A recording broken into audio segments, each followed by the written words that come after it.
or people who love music.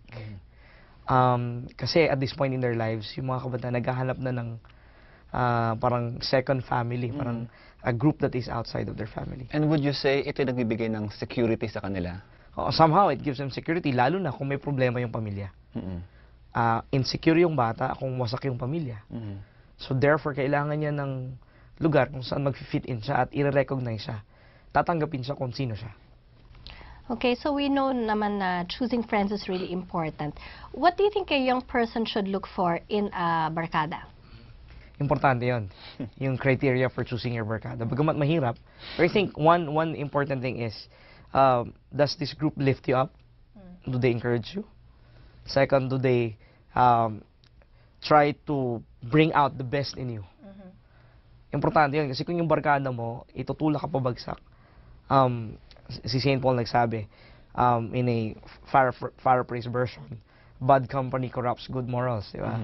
So kung bad yung company mo, ibabagsak ka niya. Importante, panghuli, which is I think is the most important thing, is yung, does this barkada bring you closer to God? So the importance of having a positive influence in your life sa barkada, dapat makita mo to.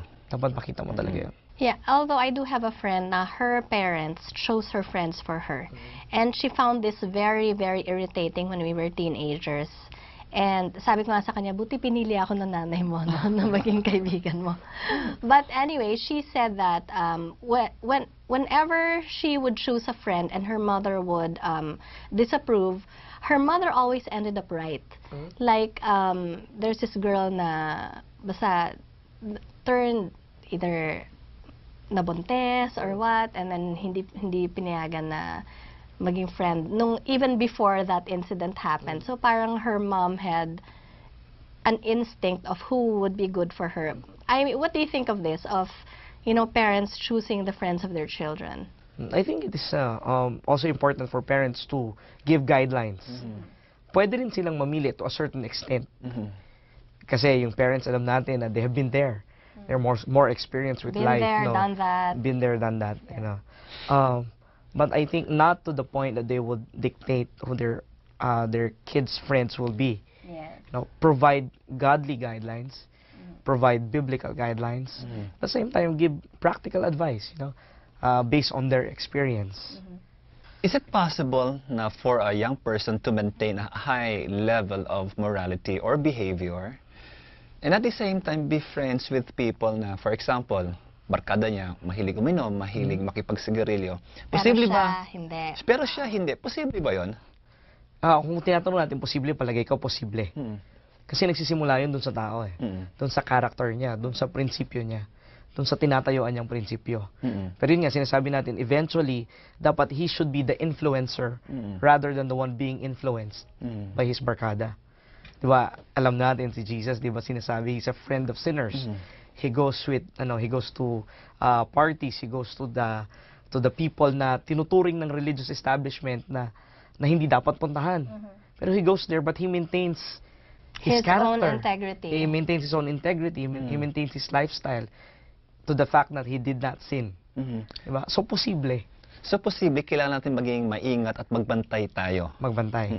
Maging maingat. Tama yan. Yeah, but don't you think that's easy to say for us because we're already a certain age, X age.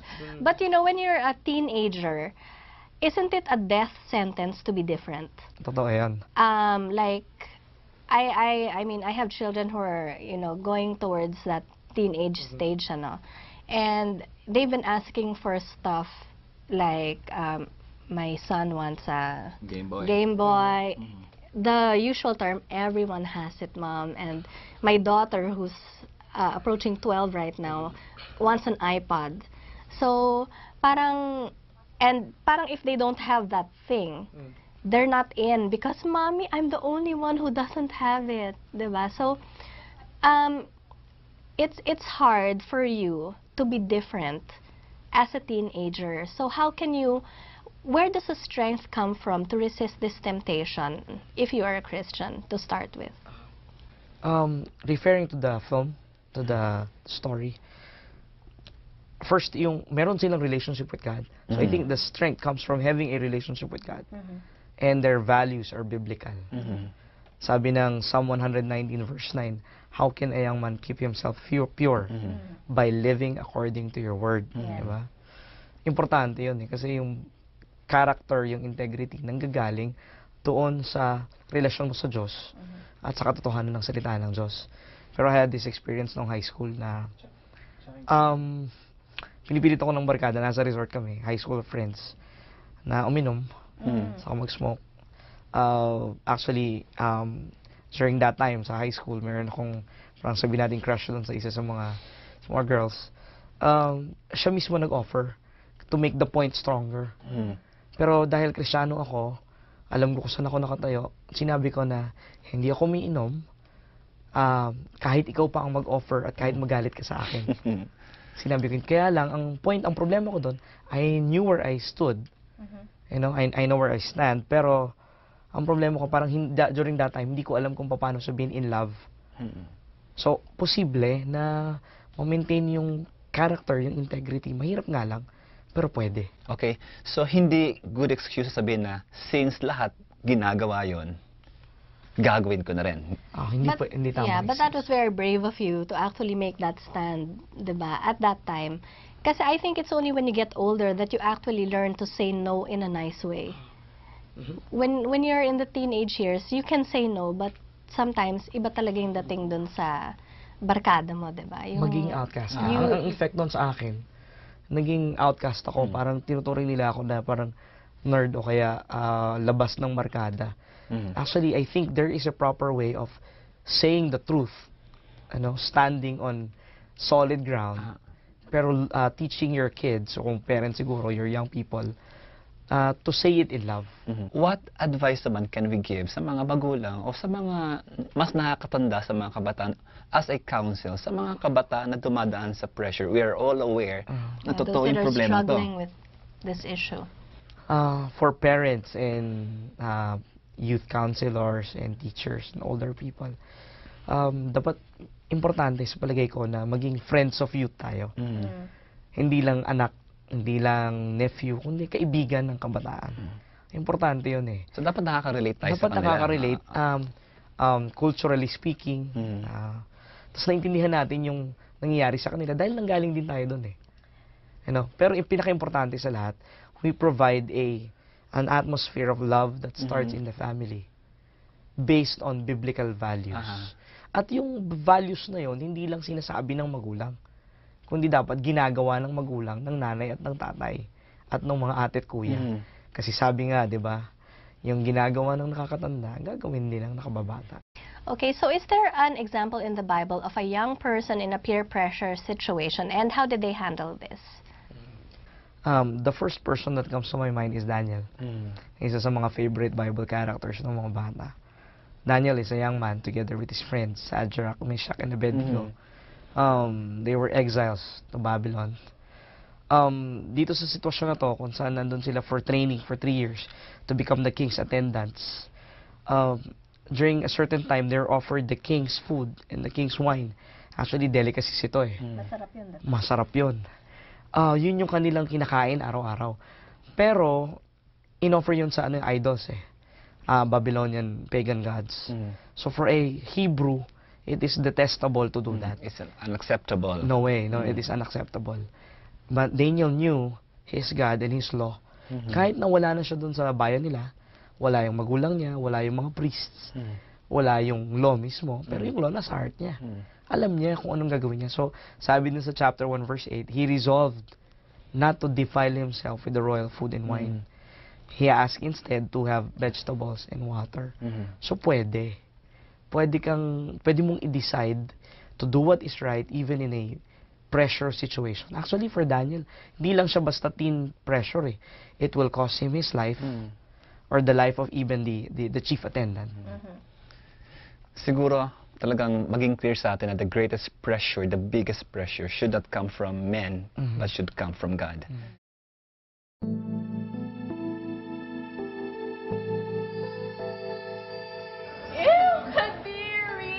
Yuck! No way! Babe! Huwag ka makialam rito, ha? Ikaw mo napakasinungaling mo talaga eh. Di ba si Lloyd Aragon? Shota mo yun, di ba? Babe, please calm down. Anong calm down, calm down? Pikang-pika na ako sa ka-English mo, ha? Teka muna nga! Sumusobra ka na yata eh. Ano naman sa'yo ngayon kung syota ko nga si Lloyd, ha? Hindi ba't may sinusyota kang iba? Di patos lang tayo. Walang babaeng pwede manloko sa akin. Break na tayo! Sabi, okay ka lang? Ano naman ngayon kung ayaw na niya? Break kung break! Hala niyang earnest na yan. Gab! Tama ka nga yata. Hindi tama yung dala-dalawa yung boyfriends ni Gabby eh.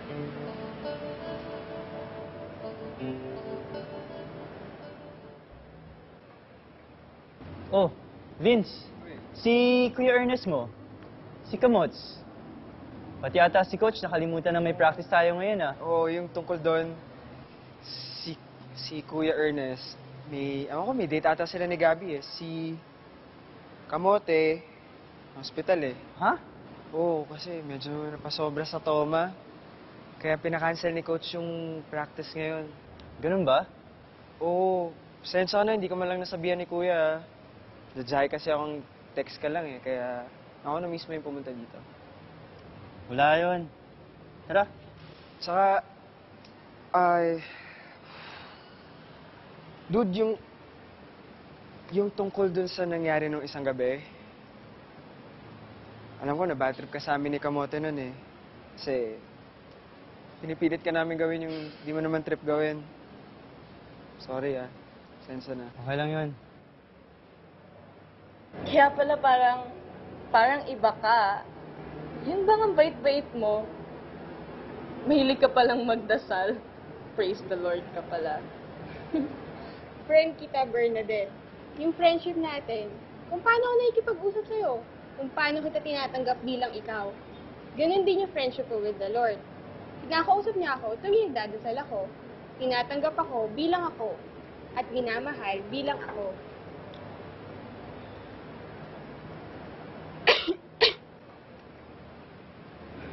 Sorry pinilit ka namin ni Gabby na uminom ng beer. Medyo pinilit din kitang syutain mo si Kamote. Pero ikaw, kahit na hindi pa ganun katagal yung friendship natin, never mo naman kami pinilit ni Gabby sa ayaw namin. Sorry, Hana. Wala yun. Ayoko naman mag-suffer yung friendship natin dahil lang sa magkaiba yung paniniwala natin. Basta ako, friend mo ako. Anytime na kailangan mo ng advices, nandito lang ako para sa'yo. So, ito lang, Zaroma. Hindi ka pa nag-yosi kahit kailan. Hindi ka pa rin nakakatikim ng damo. Hindi ka pa rin nagkakasota. Ito, pare, question lang to Papari ka ba? Sabihin na lang natin na mas naniniwala ako sa healthy lifestyle. At pagdating sa problema, mas nagtitiwala ako kay Lord. Kesa sa yosi, sa alak, o sa damo. Ay, nako, pag medyo ganyan na yung usapan, pag pumapasok na yung Diyos, Jerome, di mo na ako ihirit kasi ibang level na yan eh. Parang medyo mahirap nang abutin ng Diyos. Anong mahirap? Dali nga niyang kausap eh. Kasi kahit kailan mo gusto, kahit saan, pwede ka magdasal sa Kanya. At sasagutin ka niya. Tatanggapin at mamahalin. Sige, sabihin na natin ganun. Ako, si Kuya, si Kamote, kami tinanggap mo bilang kabarkada mo. Kahit magkaiba tayo ng hilig. Pero, ang Diyos kaya, matanggap pa kami. I mean, di ba, mga pinagagawa na lang namin. Isipin mo na lang yun. Siyempre naman, kung ako nga, tao lang natanggap ko kayo, siya pa kaya. Ang tanong, Vince, ikaw, kaya mo ba siyang tanggapin?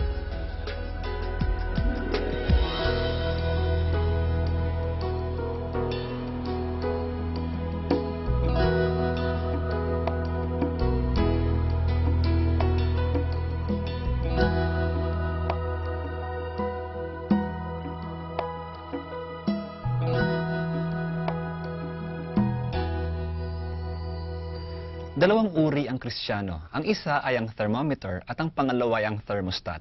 Ang thermometer, siya ang inimpluwensyahan. Ang thermostat, siya ang nag-iimpluwensya. Psalm 119 verse 9 says, How can a young man keep his way pure? By living according to your word.